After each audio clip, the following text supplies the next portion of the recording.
Let me a little closer. Oh, okay. Yeah, that's good.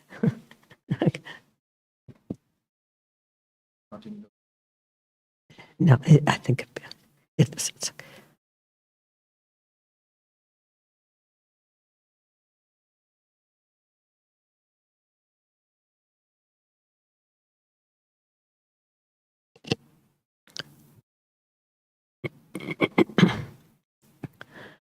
Om Niranjanam Nityam Anantarupam Bhaktanukampa Drita Vigraham Vai Ishavataram Parameshamidyam Tam Ramakrishna Shirasa Namami.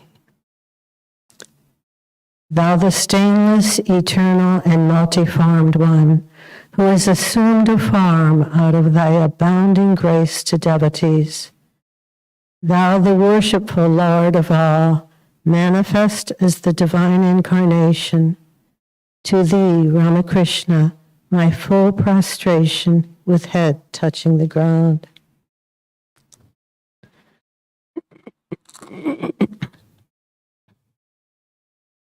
Since this is the gospel class,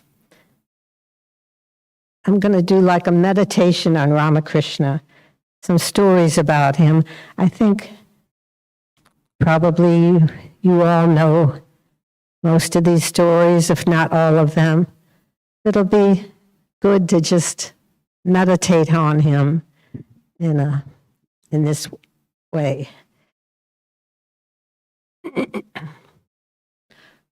Ashwini Kumar Datta once asked Ramakrishna, "How can I realize God?" Ramakrishna replied, "You see, he is constantly attracting us as a magnet attracts iron. But the iron cannot come to the magnet if it is covered with dirt. When the dirt is washed away, the iron is instantly drawn to the magnet. Weep for God, and the tears will wash away the dirt from your mind." Yet there's another side to this. Could we ever imagine that the Lord could weep for his devotees? This is exactly what happened. Once the Divine Mother showed Ramakrishna in a vision the devotees who would come to him.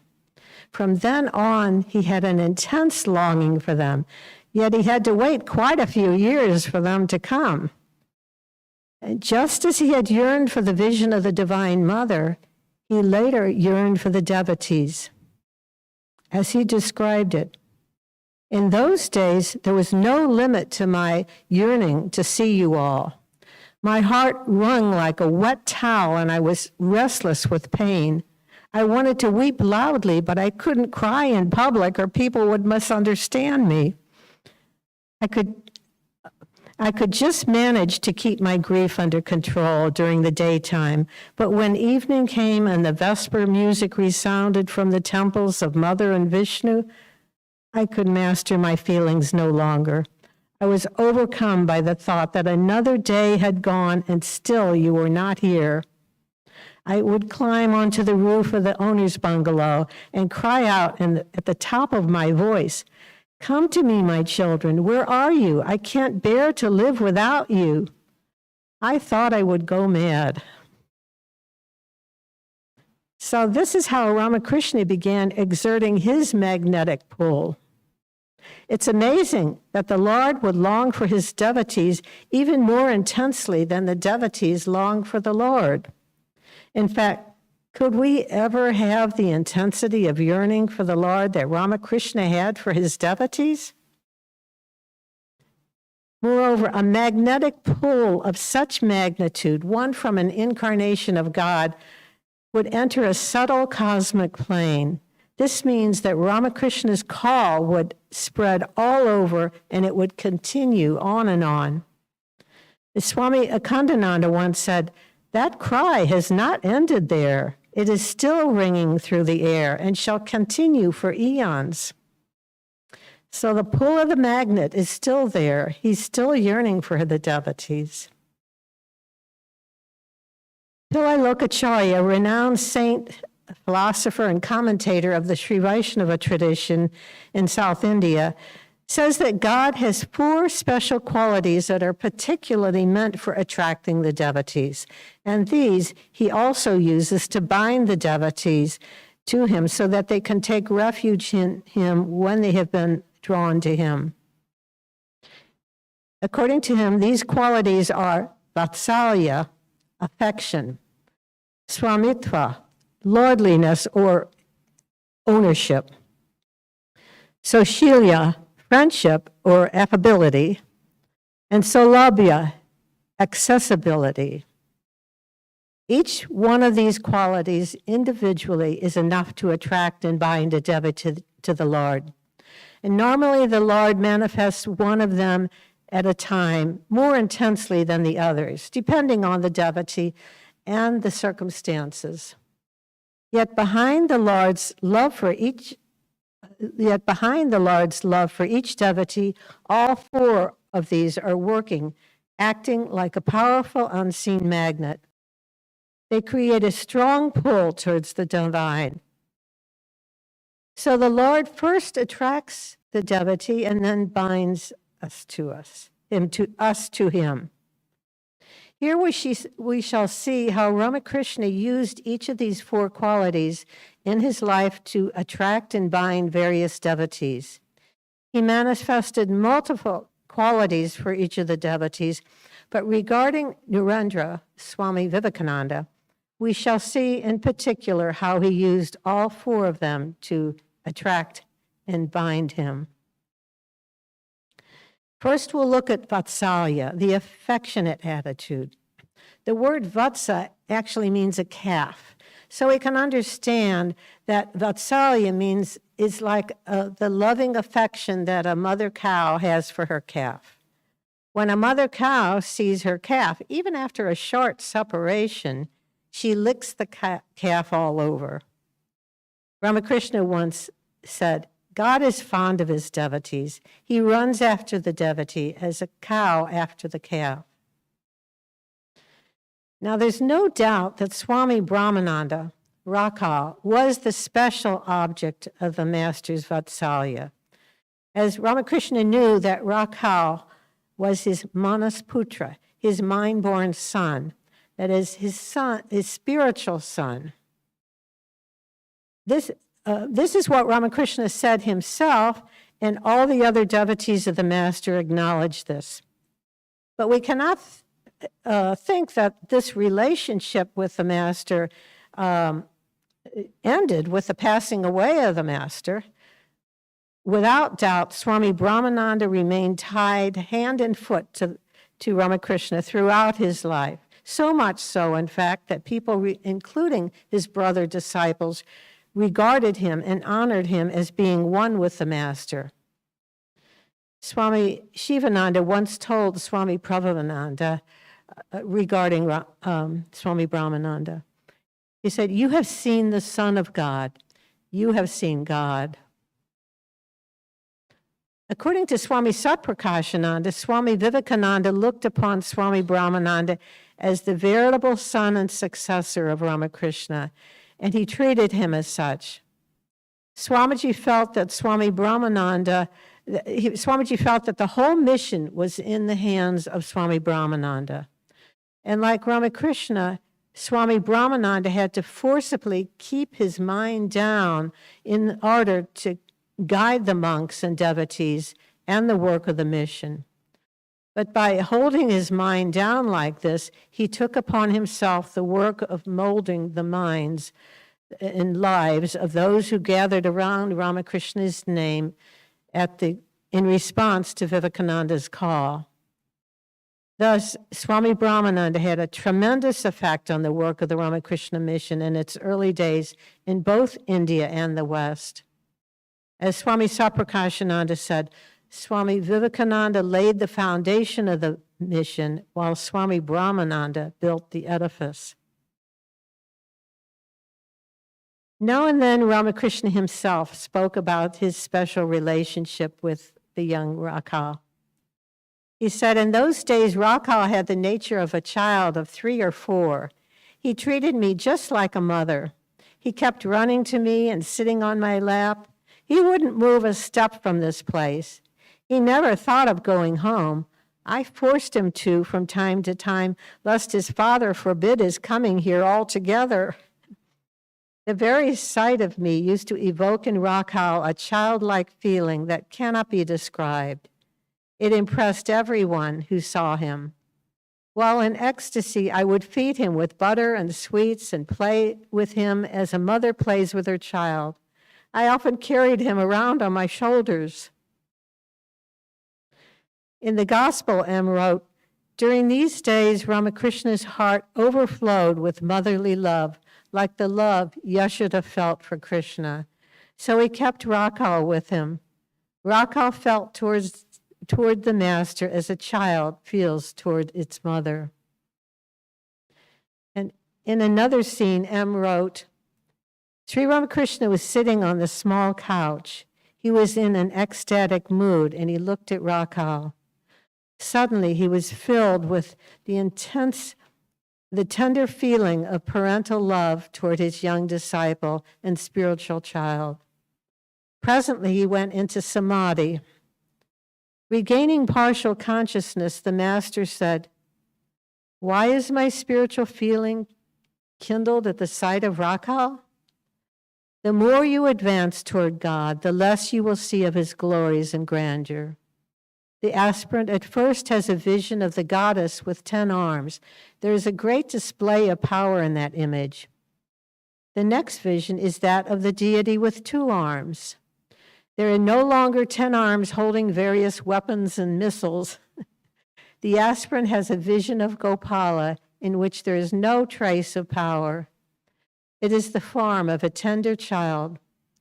Beyond that, there are other visions also. The aspirant then sees only light." So it is clear that this mood of Vatsalya toward Swami Brahmananda was not just some passing mood. Ramakrishna truly saw Rakhal as the Lord himself in the form of Gopala. But Ramakrishna's mood of Vatsalya went out to his other disciples as well. Swami Premananda once described Ramakrishna's love. "In the beginning, we did not understand what true religion was. The Master loved us more than our own parents did. His magnetic love drew us to Dakshineshwar. What an attraction, what unconditional love. It was unparalleled." And on another occasion, Swami Premananda said, "The Master also used to cry whenever I left Dakshineshwar to return to Calcutta. Oh, how can I explain how much he loved us? He would go to Calcutta in a carriage just so he could feed Purna. He would wait near the school where Purna went, send someone to bring the boy, and then feed him with delicacies. One day he was found waiting outside Balaram Babu's house where I was staying. Balaram Babu was not at home, and the Master hesitated to go inside, thinking he might be humiliated. He had come to see me. Someone finally called him in. His love knew no bounds, and one drop of it completely filled us. Each one thus thought himself to be the most beloved of the Master." And Swami Ramakrishnananda described the following incident. It was winter when Sri Ramakrishna arrived at the Kasipur garden house, and many days were quite cold. Once, while attending to the Master's needs, I hurried outdoors in the middle of the night with just a thin cloth on. When I came back to his room, I saw that, sick as he was, he had gotten out of the bed and had somehow crawled across the room and was reaching up for something hanging on a hook. "What are you doing?" I asked him in a scolding tone. "The air is very chilly and you should not be up." The Master held out his own shawl, and in a weak voice filled with concern and love, he said, "I didn't want you to be cold. Please take this." But this Vatsalya love of Ramakrishna went out also to his householder disciples. Girish described one incident. One day when I arrived at Dakshineshwar, Ramakrishna was just finishing his noonday meal. He offered me his dessert, but as I was about to eat it, he said, "Wait, let me feed you myself." Then he put the pudding into my mouth with his own fingers, and I ate as hungrily and unself-consciously as a small baby. I forgot I was an adult. I felt I was a child of the mother, and the mother was feeding me. The next quality to attract the devotees is swamitva, lordliness or ownership. Here, the Lord makes his claim on the devotee known, so that even if the devotee wants to leave him, the Lord will not let the devotee go. The Lord is the hound of heaven and will not be denied. Swami Brahmananda related the following incident that happened when he lived with the Master. How joyfully we lived with the Master at Dakshineshwar. Sometimes we would be convulsed with side-splitting laughter by his humor and wit. What we now cannot experience by meditation, we then attained automatically.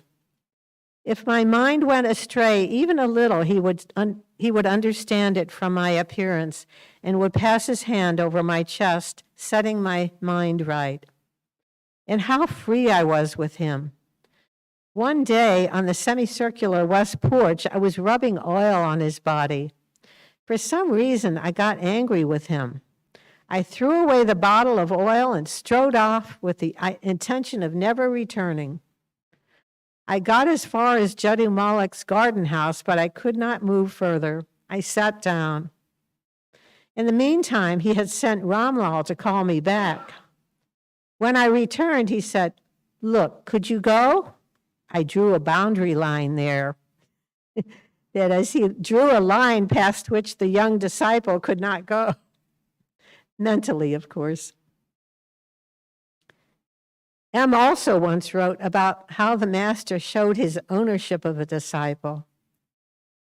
He said, "The Master knew the past history and some scars of his intimate disciples and would mold them accordingly. For example, suppose he felt that a disciple should live with him for his spiritual growth. At that time, he would not let the disciple visit his home in Calcutta. If the Master were told that a relative was sick at home, the Master would say, 'Let it be. If there's any emergency, the neighbors will take care of it. You will not have to go.'" In fact, it was M himself who was the disciple referred to here. It happened when he was living at Dakshineshwar with the Master for several weeks. In another incident during this same period, M received a letter one day from his home, and the Master would not even let him read it. As M said, "I once lived at Dakshineshwar for some days at the Master's instruction. One day a messenger came from my Calcutta home with a letter for me. As soon as the Master saw the letter, he cried out as if he were afraid of a snake bite. 'What is this? What is this? Throw it away.' I immediately threw it away as if it were poison. He did not allow me to read it, thinking that the spiritual mood that I was acquiring by living with him would be destroyed by worldly news. He led his disciples against the current of Maya, so he was extremely cautious." On Balaram Babu's second visit to the Ramakrishna, the Master told him, "Look here, the Divine Mother has told me that you are my very own. You are one of her suppliers.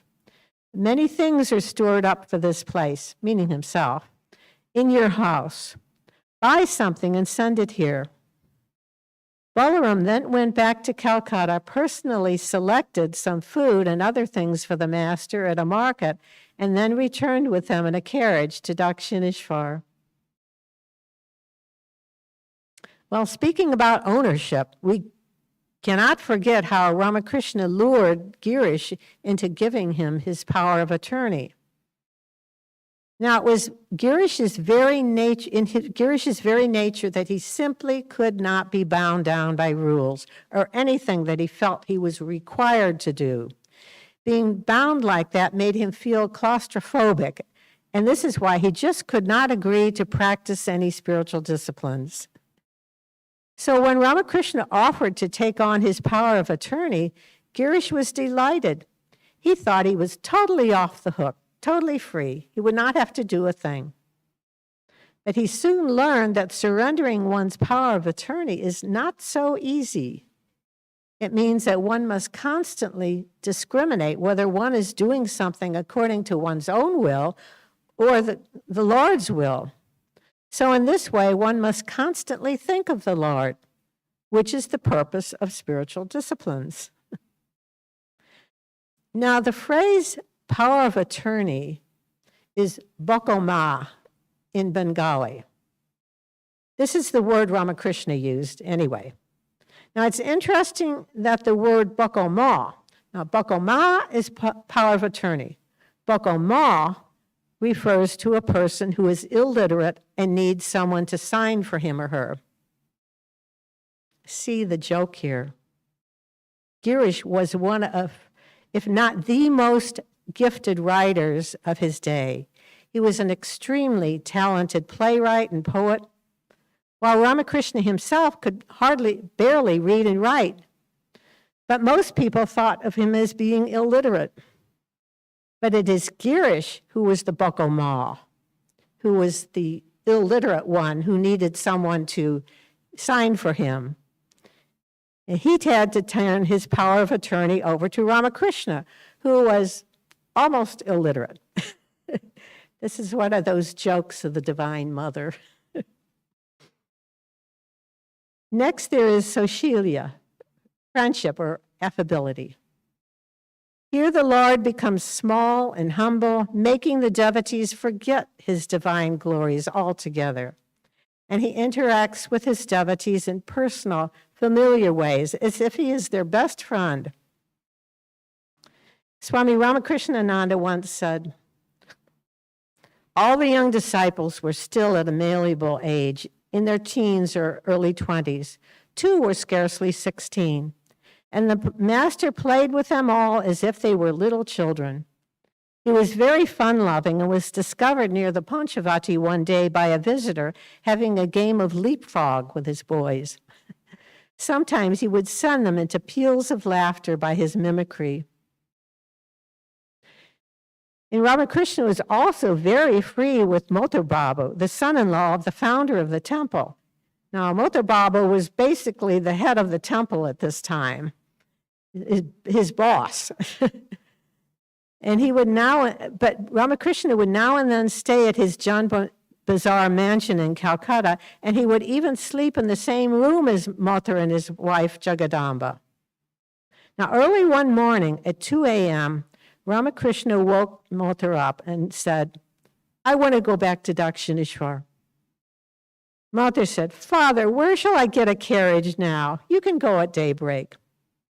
If you don't get a carriage now, I shall go on foot, said the master. Motor was compelled to get up, go and wake up his coachman and ask him to get the carriage ready and take the master to Dakshineshwar. Then there's M's description of his 4th visit to Dakshineshwar. The master was having great fun with the boys, Narendra, Bhavanath, and others, treating them as if they were his most intimate friends. Peals of side-splitting laughter filled the room as if it were a mart of joy. The whole thing was a revelation to M. He thought, didn't I see him only yesterday, intoxicated with love of God? Wasn't he swimming then in the ocean of divine love, a sight I had never seen before? And today the same person is behaving like an ordinary man. Sri Ramakrishna was having great fun with the young devotees. Now and then he glanced at M.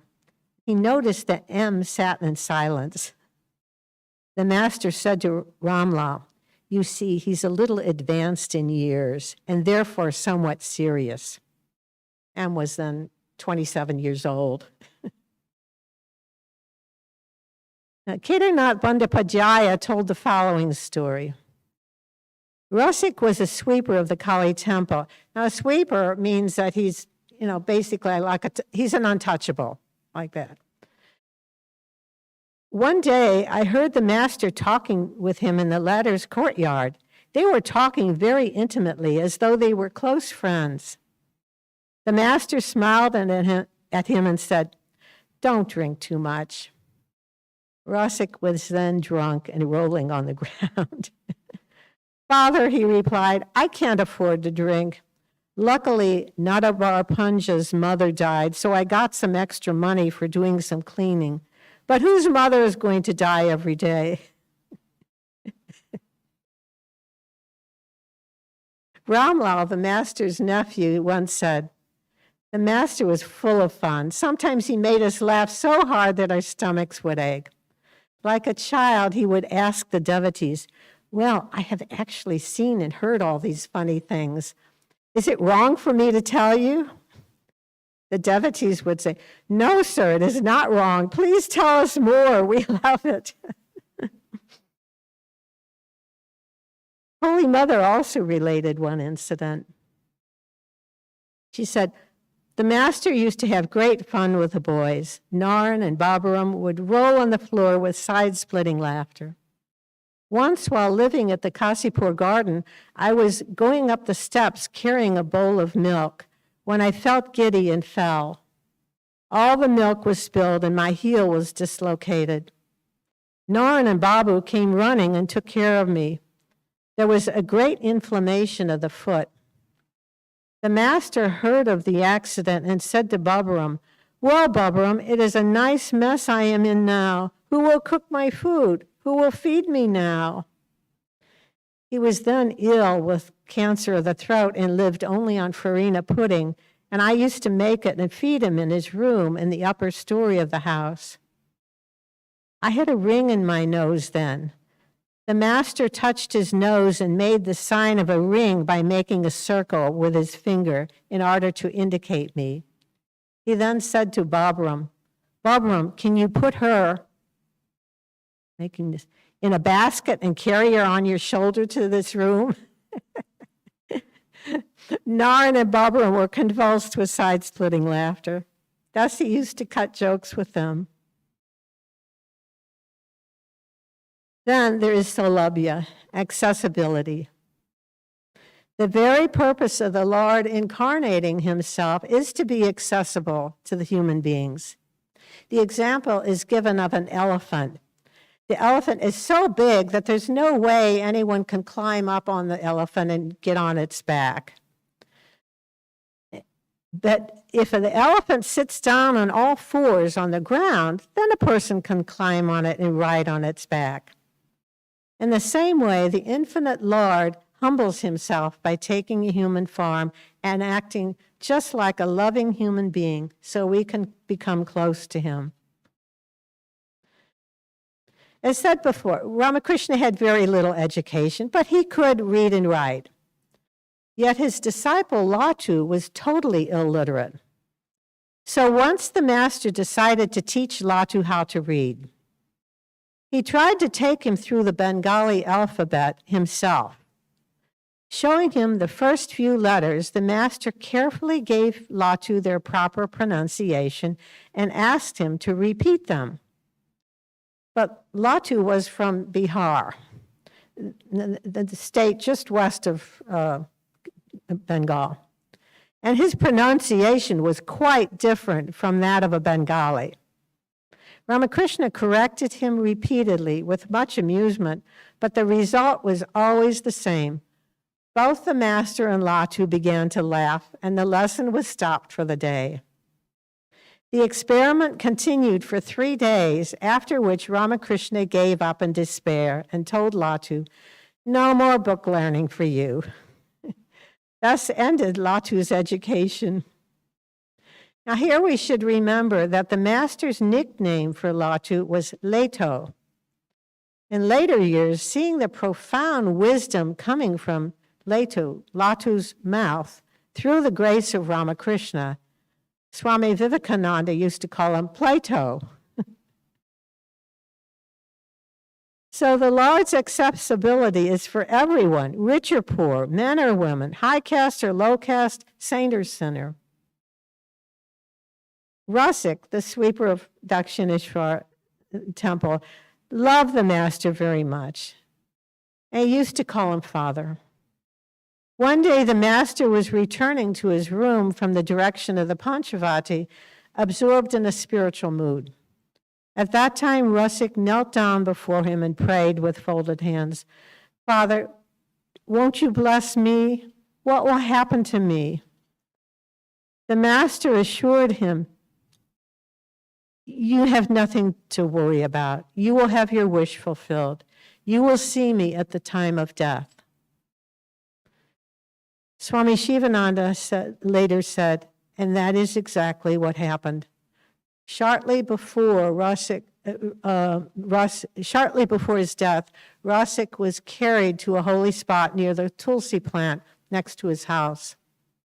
As the moment of death approached, Rasik cried out, "You're here. You have come to me, Father. You have really come, Father." And thus he breathed his last. Girish would sometimes come to the master when he was totally drunk, and Ramakrishna never minded, even though many of the devotees severely criticized Girish for this. But Ramakrishna never scolded him. He knew that once Girish got a taste for spiritual bliss, his drinking would fall away by itself. But besides making himself accessible, the Lord also makes his teachings simple to help those who need it. Swami Ramakrishnananda said, "Religion, as Ramakrishna taught it, was never vague or dismal. It went to the person where he was and lifted him up.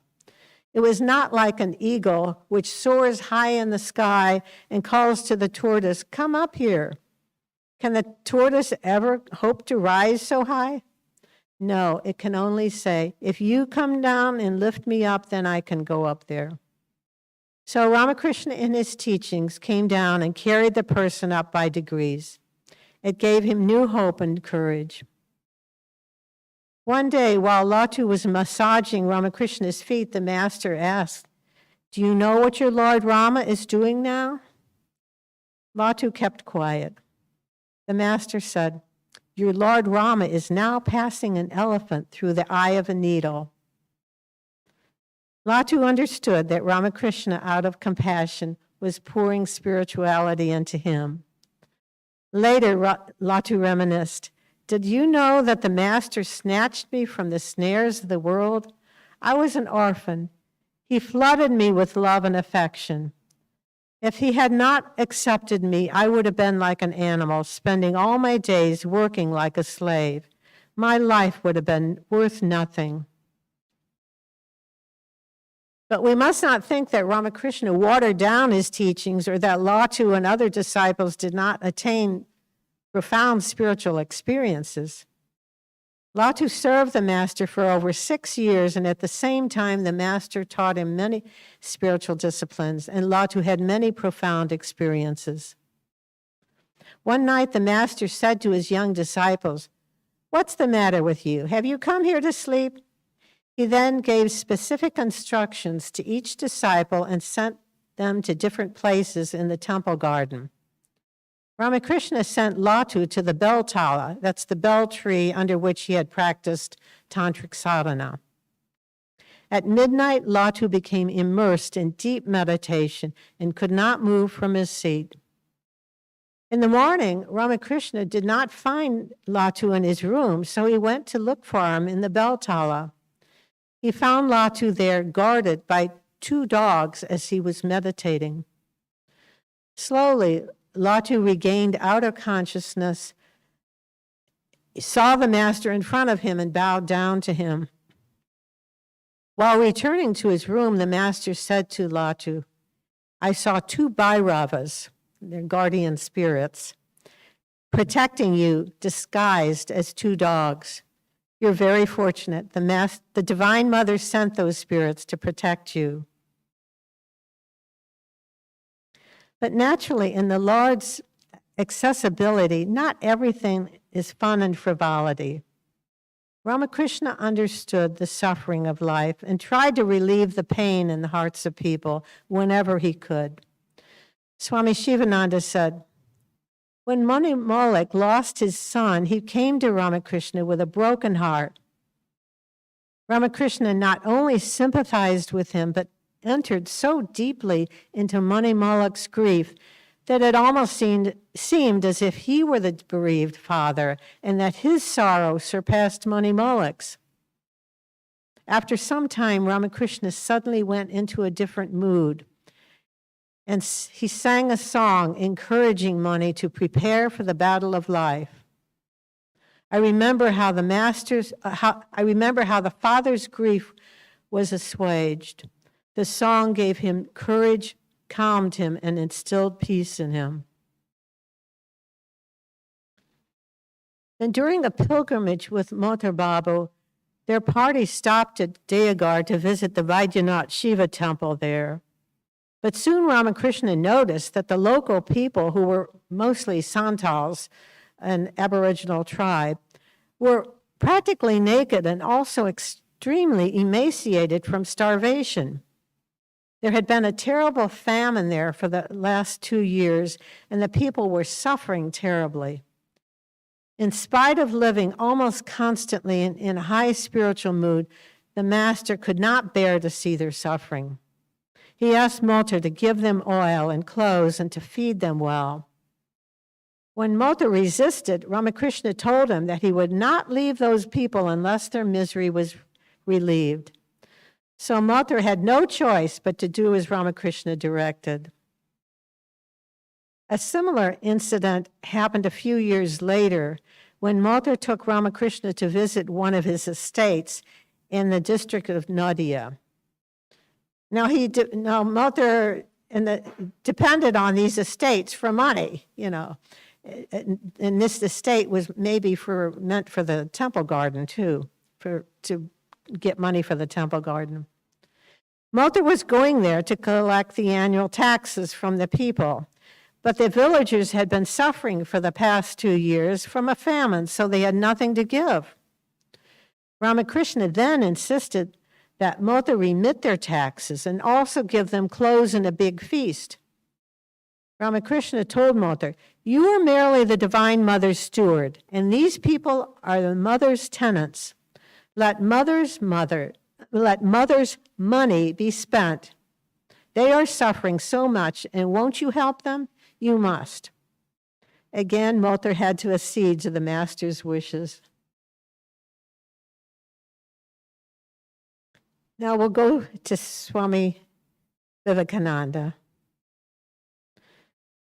From their very first meeting at Ramchandra Datta's house, it was obvious that Ramakrishna immediately recognized Narendra, Swami Vivekananda, and knew he would be the main person to help spread his message.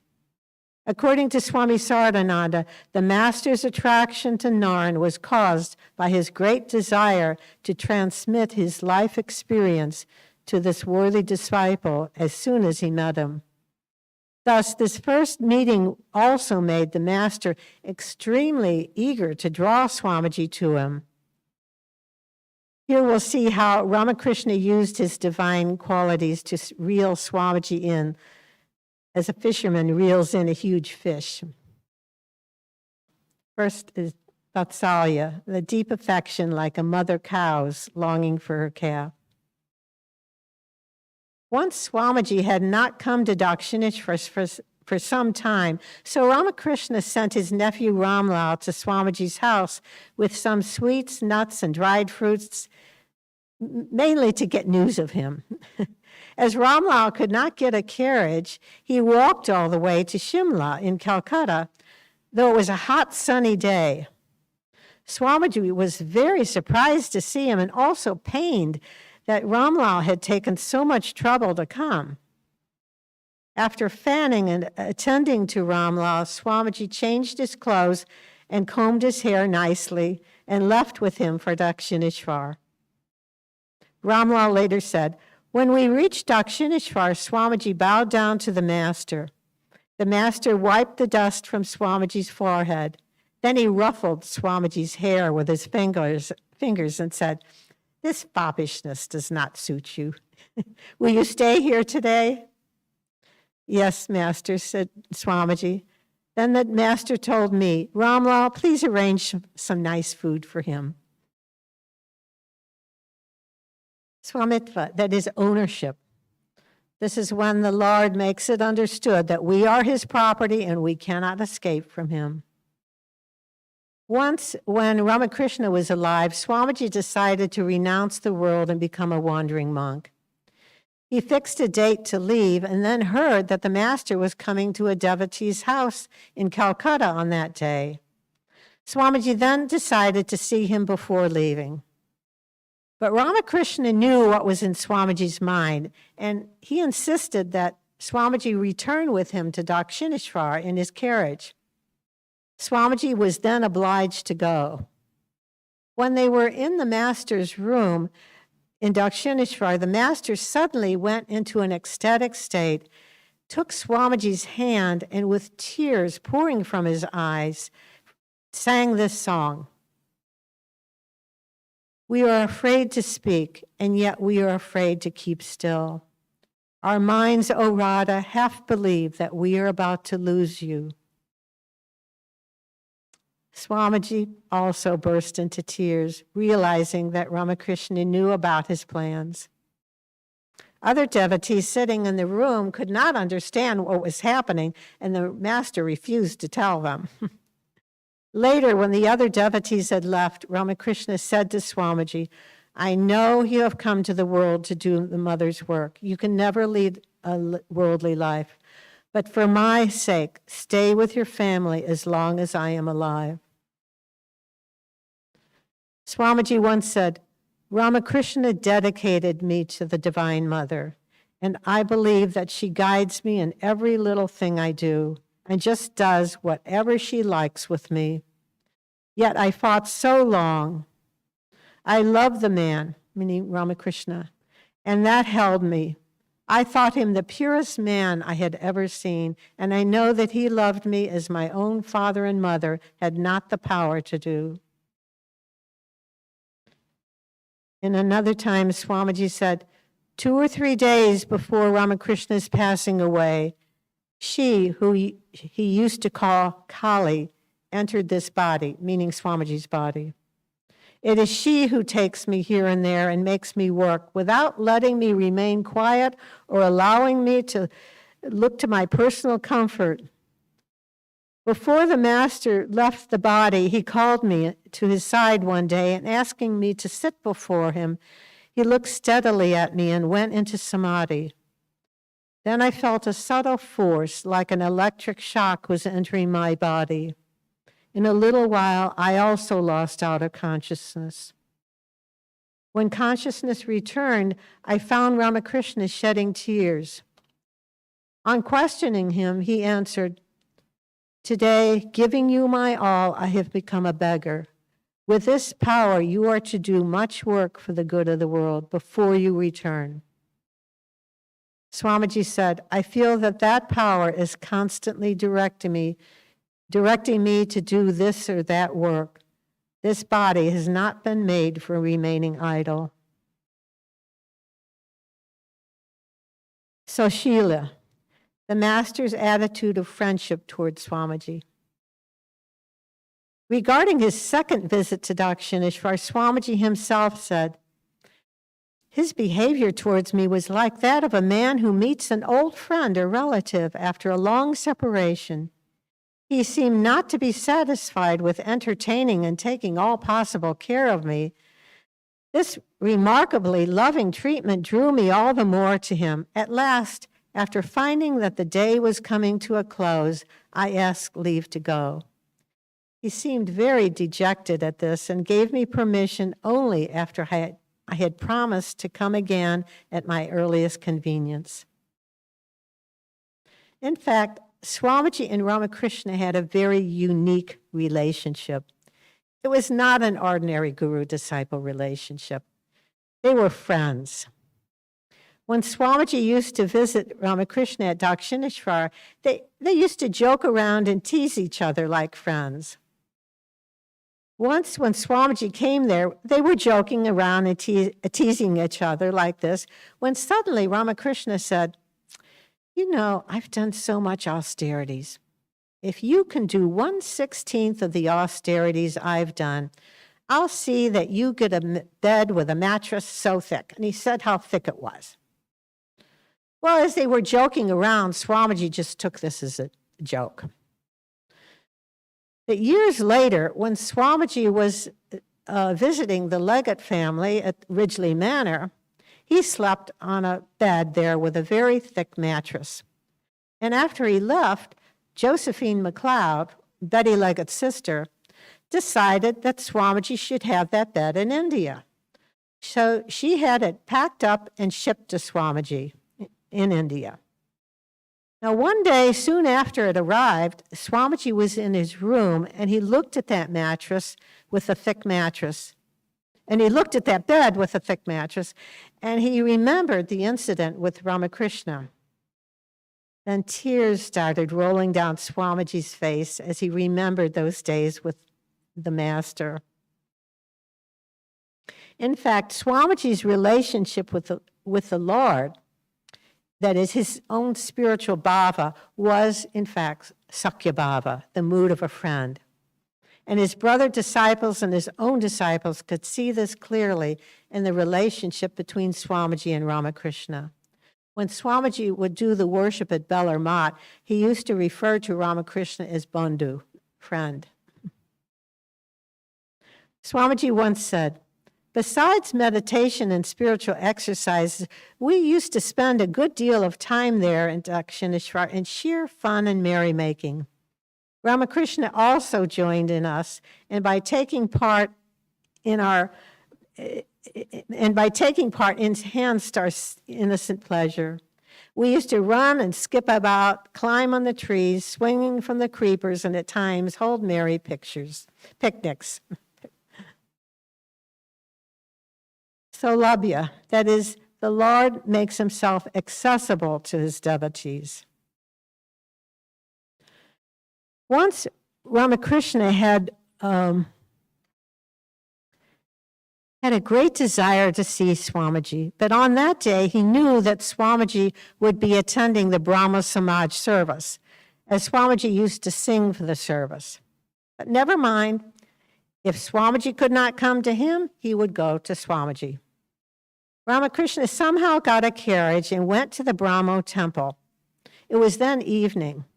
And unfortunately, the service was already in progress, and the preacher for the day was giving his talk. But Ramakrishna didn't care. He just entered the temple, quite oblivious to the reaction his presence would create. As soon as he came inside, all the people there stood up to get a look at him, just out of curiosity. They knew who he was, and they wanted to see, "Oh, look at him, he's here." But the preacher was infuriated. He did not take kindly to this disruption of his sermon. So he gave the order that the lights, they were gas lights, should be put out. This, of course, created quite a bit of chaos, as everyone then rushed to the door to leave, and no one cared to help Ramakrishna. Meanwhile, Swamiji was extremely pained to see this situation. He knew that Ramakrishna had come there to see him, yet he was being treated very badly. He rushed to the master and helped him to leave the hall, but Ramakrishna did not mind at all the slight that was shown him. He was simply happy to see his Naran. He then took Swamiji in his carriage to Dakshineshwar, while Swamiji was lovingly scolding him the whole way for being too attached to him. So how do we get to feel this pull of the Lord? Houston Smith put it very nicely. He says, actually, God himself must get back to him. God himself must get us back to himself. He said that the divine must take the initiative if the world's return to it is to succeed, is evident to anyone with the slightest metaphysical flair.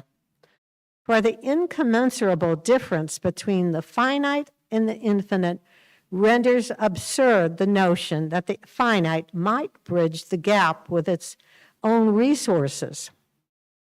If there is to be a wooing of God by humanity, it must be God who is the real agent in the wooing, as well as its object.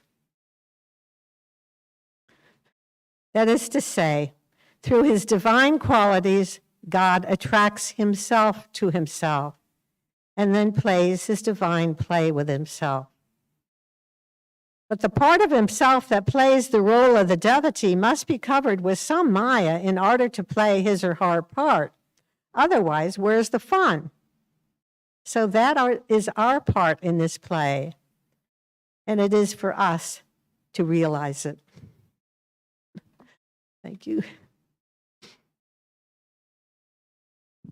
Do I do a closing prayer now? Or? Oh, take question. Okay, that's right.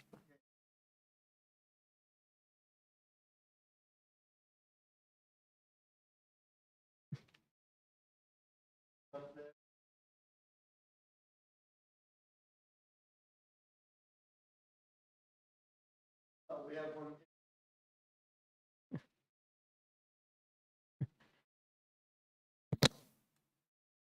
I'm thinking about the letter that you mentioned that where Ramakrishna didn't allow his students right. to like get to know too much about the world. Yeah.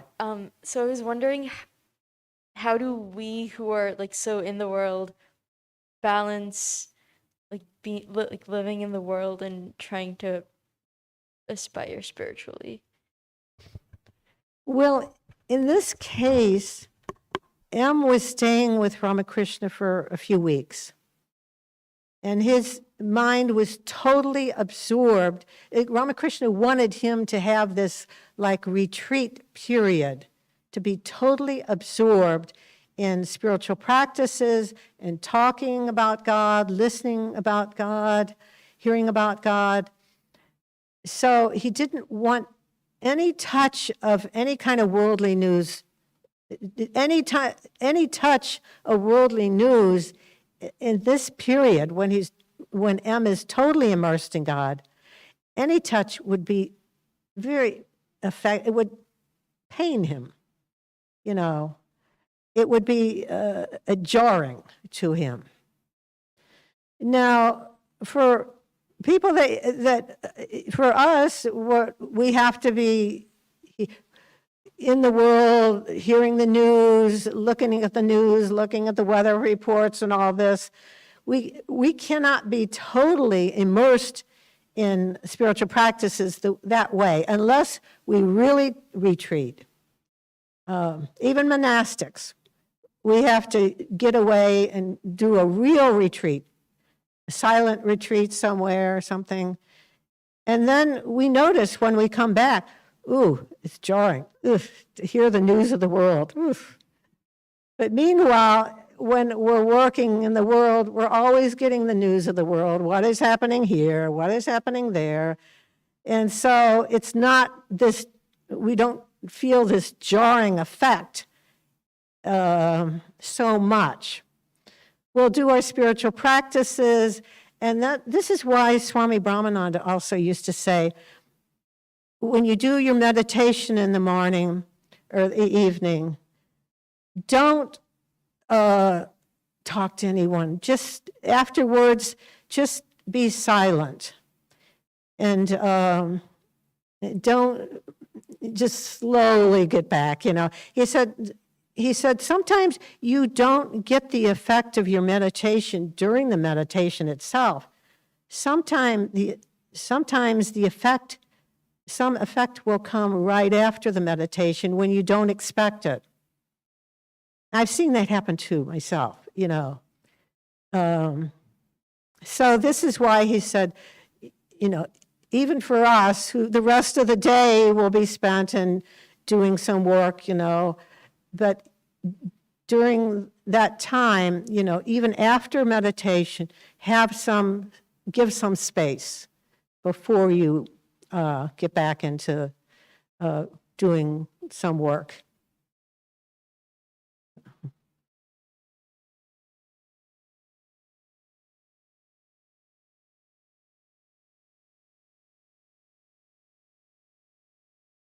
Hello? I said hello. I was testing the microphone.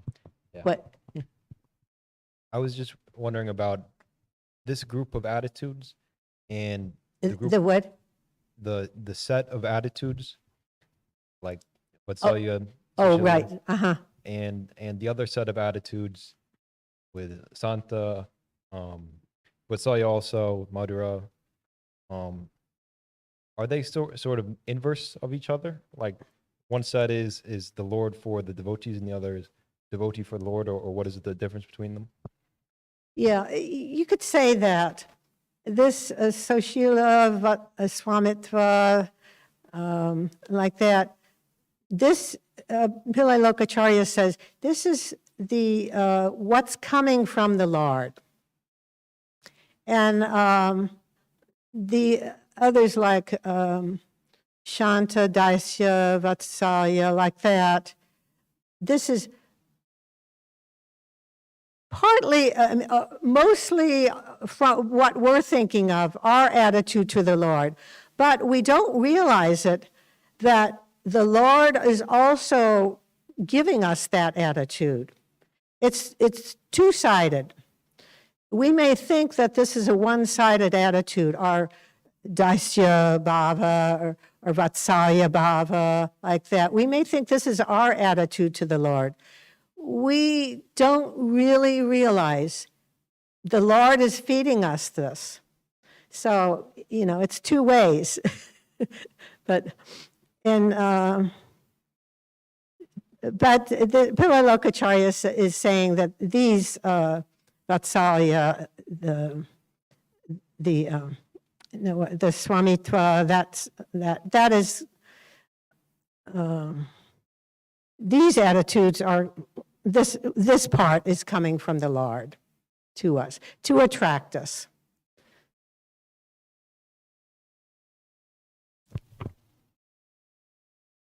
What?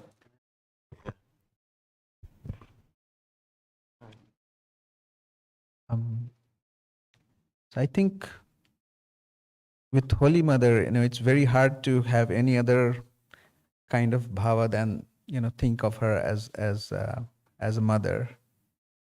While with Thakur, it just seems like you can have any sort of bhava with him.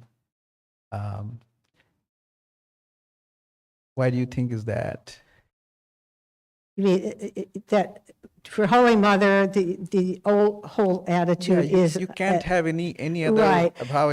She's mother, and that mother feeling is so intense. But with Thakur, it just seems like you could connect to him right. I think you're right. I think you could have like Daisya Bhava, friendship. I don't know. But I think you're right. All the attitudes you could have with Ramakrishna. But with Holy Mother, that mother aspect just overpowers everything, But you could, I think a servant attitude could be there too. But I think it's, in this way, there's two different moods there with Ramakrishna and Holy Mother.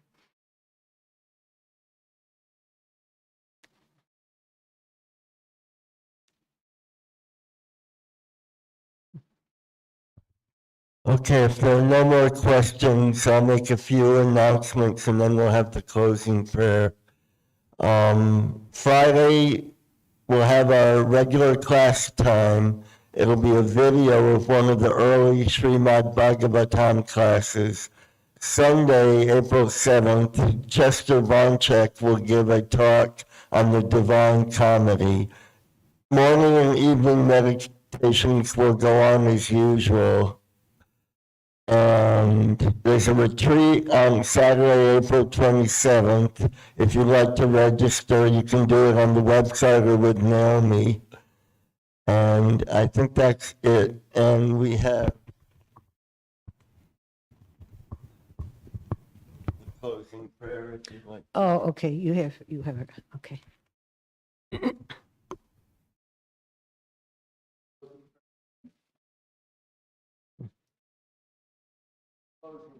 Okay.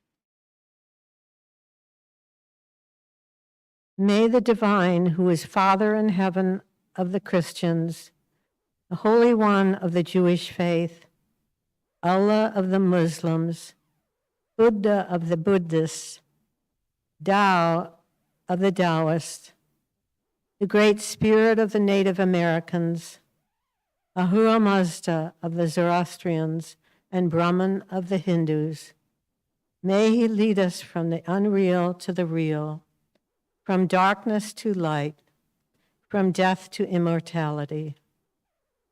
May the all-loving being manifest himself unto us and grant us abiding understanding and all-consuming divine love.